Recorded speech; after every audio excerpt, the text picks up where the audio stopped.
Hello friends, welcome back two bytes and insights. ये डेक्स की playlist का तीसरा वीडियो है। पिछले वीडियो में हमने डेक्स के ऑपरेटर्स और डेक्स के डेटा टाइप के बारे में जाना था। आज हम देखेंगे कि एक्सेल में, पावर पिवट में या डेटा मॉडल में जो हम अपना डेटा कैसे लोड करते हैं।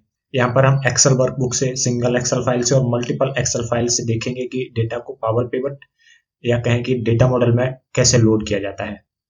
तो चलिए चलते हैं हमारी एक्सेल शीट पे। तो सबसे पहले किसी भी डेटा को अगर हम पावर पिवट में लोड करना चाह रहे हैं तो हमारे पास यहाँ पे पावर पिवट का टैब होना चाहिए। तो डिफॉल्ट ये टैब यहाँ पर नहीं होता है, तो इस पावर पिवट के टैब को यहाँ पे कैसे लाया जाए, इसके लिए हम चले जाएंगे फाइल पे और हम चले जाएंगे ऑप्शंस में और हम चले जाएंगे एडिन्स में और इसके बाद हम यहाँ पे ड्रॉप डाउन से सिलेक्ट कर लेंगे कॉम एडिन्स और गो पे क्लिक करेंगे और यहाँ पे जो हम इसको Microsoft Power Pivot for Excel इसको चेक करके ओके पे क्लिक कर देंगे। तो मेरा ऑलरेडी यहाँ पे ये चेक है, तो इस वजह से मैं इसको क्लोज कर रहा हूँ।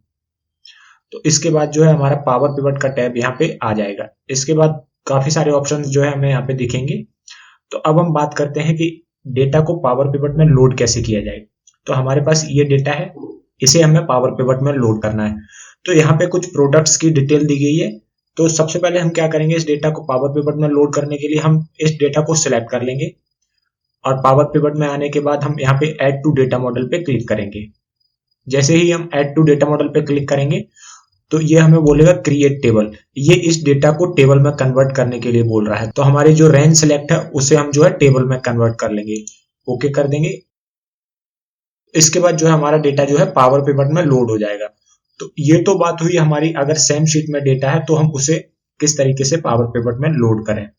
तो हमारी पावर पिवट की विंडो कुछ इस तरीके से दिखाई देगी। यहाँ पे हमें होम टैब, डिजाइन टैब और एडवांस टैब दिखाई देंगे। इसमें हमारे पास अलग अलग ऑप्शंस हैं। इन ऑप्शंस के बारे में हम आगे की वीडियोस में डिटेल्स में देखेंगे। यहाँ पे हमारी टेबल्स दिखाई देंगी। जैसा कि ये नई टेबल जो क्रिएट हुई है उसका नाम टेबल 1 है, तो यहाँ पे टेबल 1 आ गया और हम इसमें और भी डेटा लोड कर सकते हैं और हम इसमें जो भी डेटा लोड करेंगे वो यहाँ पे हमें टेबल्स के रूप में यहाँ पे दिख जाएगा। यहाँ पे जो हमने देखा कि हम सेम एक्सेल फाइल से डेटा को कैसे पावर पिवट में लोड कर सकते हैं। अब इसके बाद हम जो है यहाँ पे सेव पे क्लिक कर देंगे और इसे क्लोज कर देंगे। अब हम बात करेंगे कि अगर हमारी फाइल एक्सेल वर्कबुक के रूप में किसी फोल्डर में सेव है तो हम उसे पावर पिवट में कैसे लोड करें। तो हमारे पास यहाँ पर एक शीट है, डेटा इस फोल्डर में स्टोर मास्टर। इसे मैं ओपन करके दिखा देता हूं। तो बेसिकली यहाँ पे कुछ स्टोर्स की डिटेल है जो कि हमें जो है डेटा मॉडल में लोड करनी है।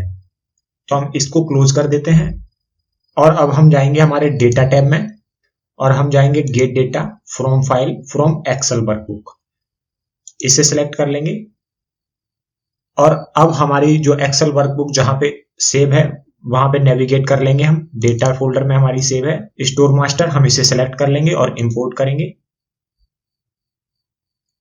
इंपोर्ट करने के बाद हमारे पास कुछ इस तरीके से विंडो ओपन होगी। यहाँ पे जो है हमारी वो शीट का नाम दिख रहा है जो हमें लोड करनी है, स्टोर मास्टर। हम इस पे क्लिक करेंगे तो हमारा जो है प्रीव्यू यहाँ पे उस फाइल का प्रीव्यू में दिख जाएगा। इसे जो हम सिंपली यहाँ पे लोड के डाउन एरो पे क्लिक करेंगे और यहाँ पे लोड टू पे क्लिक करेंगे और लोड टू पे क्लिक करने के बाद हम जो है यहाँ पे ओनली क्रिएट कनेक्शन करेंगे, क्योंकि हमें जो ये डेटा अपनी टेबल में लोड नहीं करना है, हमें जो है इस डेटा को डेटा मॉडल में लोड करना है। इस पे क्लिक करेंगे और यहाँ पे add this data to data model पे चेक कर देंगे और ओके कर देंगे। इसके बाद जो है ये डेटा हमारा पावर पिवट में लोड हो चुका है। हम देखेंगे कि यहाँ पे हमारे पास कोई नई शीट क्रिएट नहीं हुई है। तो इस डेटा को देखने के लिए हमें पावर पिवट के मैनेज में जाना पड़ेगा और हम देखेंगे हमारी एक नई टेबल यहाँ पे क्रिएट हो चुकी है स्टोर मास्टर नाम से। तो ये डेटा जो हमने लोड किया है वो यहाँ पे लोड हो चुका है। अब हम जो है इसे क्लोज कर देंगे। अब हम देखेंगे कि हम मल्टीपल एक्सेल फाइल से डेटा को किस तरीके से जो है पावर पिवट में लोड कर सकते हैं। तो मल्टीपल एक्सेल फाइल की अगर मैं बात करूं तो हमारे पास यहाँ पे सेल फाइल्स का एक फोल्डर है। इसमें हमारे पास काफी सारी फाइल्स हैं। इन सारी फाइल्स का फॉर्मेट जो है वो सेम है। मैं एक फाइल को ओपन करके आपको दिखा देता हूं यहाँ पे।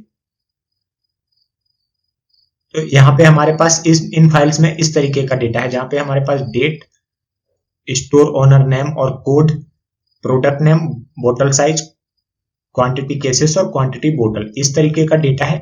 ये हमारे पास 3 साल का डेटा है। इसे जो है हमें एक साथ पावर पिवट में लोड करना है।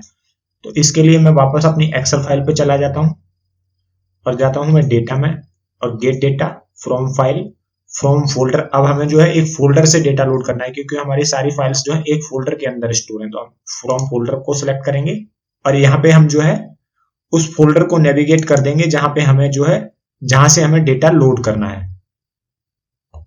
तो सेल फाइल्स के अंदर ये सारे फोल्डर हैं, यहां से हमें डेटा लोड करना है तो हम इसे ओपन कर लेंगे। अब यहाँ पे जो है हमारे पास सारी फाइल्स दिखाई दे रही हैं। अब हमें इन्हें डायरेक्ट लोड नहीं करना है, हमें इनको पहले कंबाइन करना है। तो इसके लिए जो है हम पावर क्वेरी का यूज करेंगे। तो इसके लिए हम चले जाएंगे ट्रांसफॉर्म डेटा पे। तो यहाँ पर जो है ये लोड हो चुका। अब इसमें हम कुछ ट्रांसफॉर्मेशंस करेंगे।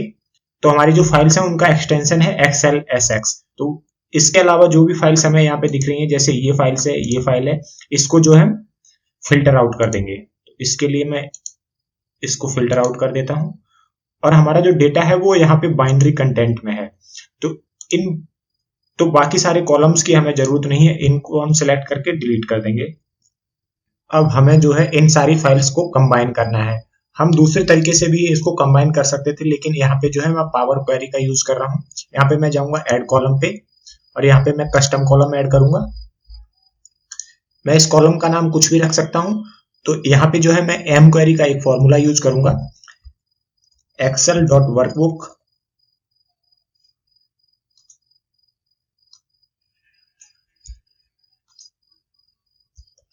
और मैं जो है अपना कॉलम सेलेक्ट कर लूंगा डबल क्लिक करके और ब्रैकेट क्लोज और ओके। तो जब हम इस कॉलम को यहाँ पे ऐड करेंगे तो इस बाइनरी वाले डेटा में से एक यहाँ पे कॉलम ऐड हो जाएगा टेबल करके, जहां पे हमारी उन सारी शीट्स की डिटेल होगी जो इन एक्सेल फाइल्स में अवेलेबल हैं। तो अब हम करेंगे इसको एक्सपेंड। इसे मैं अनचेक कर दूंगा, use original column name as prefix okay. तो ये डेटा जो है काफी बड़ा है, हम इसे जो है पावर पिवट में लोड करेंगे और इसके थ्रू जो है हम डेटा को एनालाइज करेंगे अलग अलग तरीके से, जो कि हम आगे डेक्स के थ्रू सीखेंगे। तो यहाँ पे जो हमारा डेटा है वो शीट 1 में है। तो इसके लिए मैं जो है ये XLNM जो है इसको फिल्टर आउट कर दूंगा। तो अब जो है हमारे पास यहाँ पे एक टेबल आ चुकी है डेटा वाले कॉलम में। ये जो हमारा वही डेटा है जो उस एक्सेल फाइल में है। हमें जो है इस डेटा को कंबाइन करना है, तो हमें बाकी किसी भी कॉलम की जरूरत नहीं है। उसके लिए मैं क्या करूंगा, सारे कॉलम्स को डिलीट कर दूंगा, बस एक डेटा वाला कॉलम रखूंगा यहाँ पे। तो बाकी सारे कॉलम्स डिलीट करने के लिए मैं क्या करूंगा, इसको राइट क्लिक करूंगा और रिमूव अदर कॉलम्स कर दूंगा। तो मेरे पास यहाँ पे जो है केवल एक ही कॉलम बचा हुआ है। अब इसको जो मैं एक्सपेंड कर लूंगा, इसको मैं अनचेक रहने दूंगा और ओके पे क्लिक कर दूंगा। इसके बाद जो है हमारे पास यहाँ पे जो है सारा डेटा, जो भी सारा डेटा उन एक्सेल फाइल्स में था वो एक के नीचे एक अपेंड हो गया है। अब जो है हम सबसे पहले जो है हमारी फर्स्ट रो है उसे हेडर बना लेंगे। तो इसके लिए मैं क्या करूंगा, हमारे होम टैब में जाऊंगा, use first row as headers पे क्लिक करूंगा। तो इससे क्या है, हमारी जो पहली लाइन थी वो हेडर में कन्वर्ट हो चुकी है।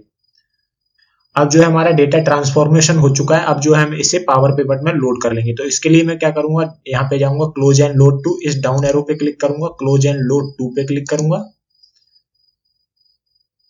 और क्लिक करने के बाद हमारे पास वही ऑप्शन वापस आएगा जब हमने सिंगल एक्सेल फाइल को लोड किया था।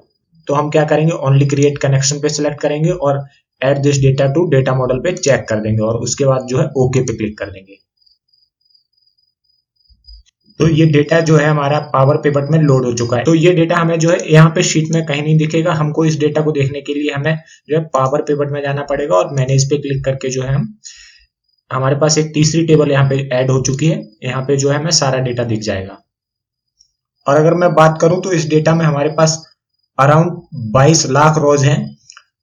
तो पावर पिवट का एक फायदा ये भी है कि हम लार्ज डेटा सेट्स को डेटा मॉडल के थ्रू एक्सेल फाइल में लोड कर सकते हैं।